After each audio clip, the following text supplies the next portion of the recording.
지구에 생명체가 등장한 지 38억 년쯤 됩니다.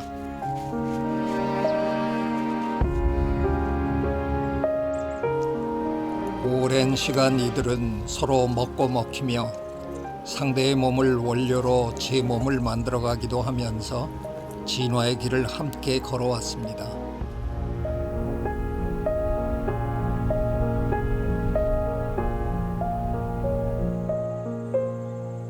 초록이 짙은 여름숲. 누군가 청가시 덩굴 줄기 위에 동그란 알을 낳았습니다. 청띠 신선나비의 알입니다.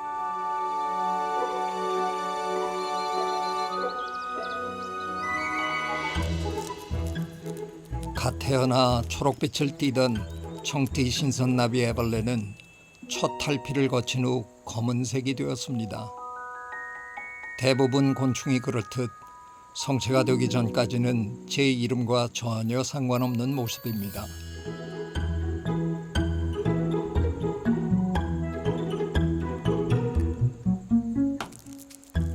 어느 시기든 애벌레에게 가장 중요한 일은 열심히 먹고 성장하는 일이죠.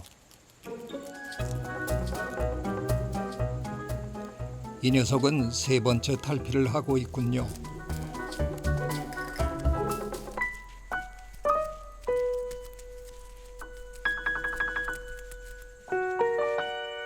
굵고 노란 가시가 꽤 위협적입니다.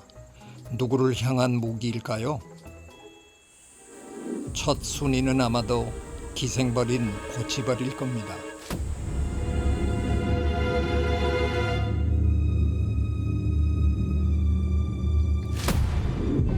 사투를 벌이고 있습니다.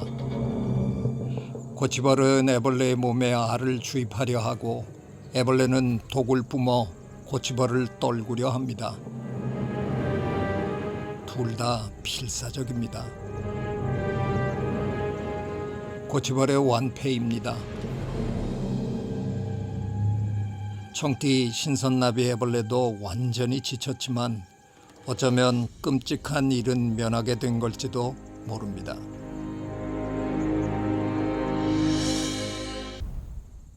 그렇다면 고치벌과의 싸움에서 패배한 청띠 신선나비 애벌레는 어떻게 되었을까요?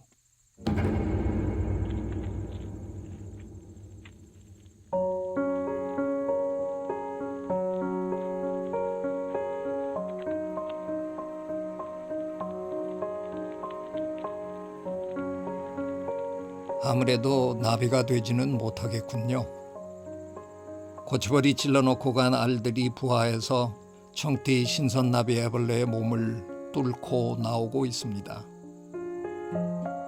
고치벌 애벌레들은 숙주에서 나오자마자 이동하지 않고 바로 그 자리에 고치를 만듭니다. 아직 청띠 신선나비 애벌레의 품을 떠날 때는 아닙니다. 왜일까요?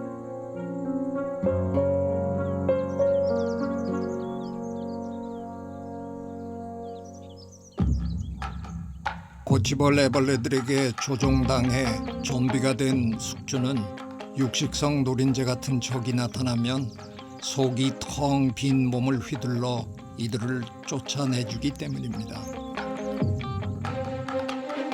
그것이 비록 해롭지 않은 송충이일지라도 애벌레는 필사적인 방어의 몸짓을 그치지 않습니다. 곤충이 다가오지 못하도록 위협을 하거나 몸을 동그랗게 말아 고치를 품은 모양은 영락없이 새끼를 보호하는 어미의 모습입니다.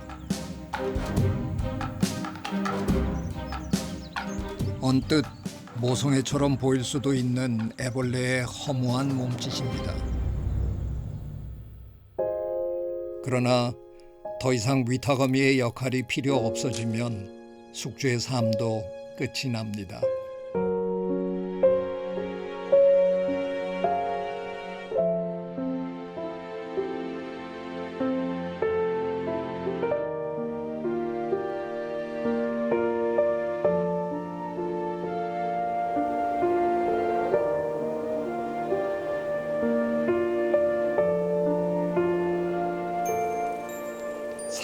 나비들이 추운 겨울을 견디고 봄을 맞이하는 동안 고치벌도 같은 시간을 살아내고 있습니다.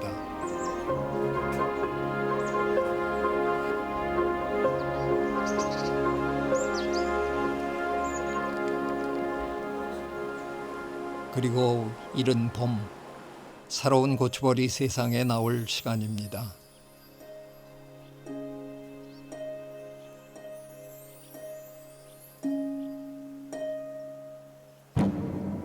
오, 그런데 얼굴이 다르네요. 색깔도 훨씬 화려합니다. 이 녀석은 고치벌이 아니라 금좀벌입니다. 뛰는 놈 위에 나는 놈이라고나 할까요? 금좀벌은 남의 고치에 알을 낳아 기생하는 기생벌 위의 기생벌, 즉 중복 기생체입니다.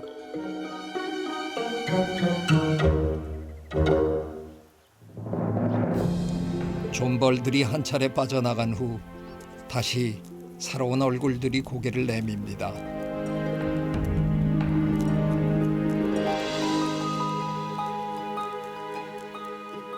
고치의 진짜 주인이죠.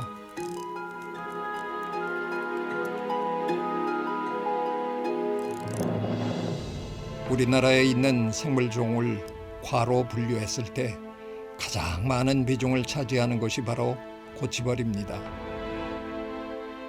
비록 금좀벌에게 중복 기생을 당하긴 했지만 오늘도 고치벌은 또 다른 숙주를 찾아 꽃밭을 날아다니고 있습니다.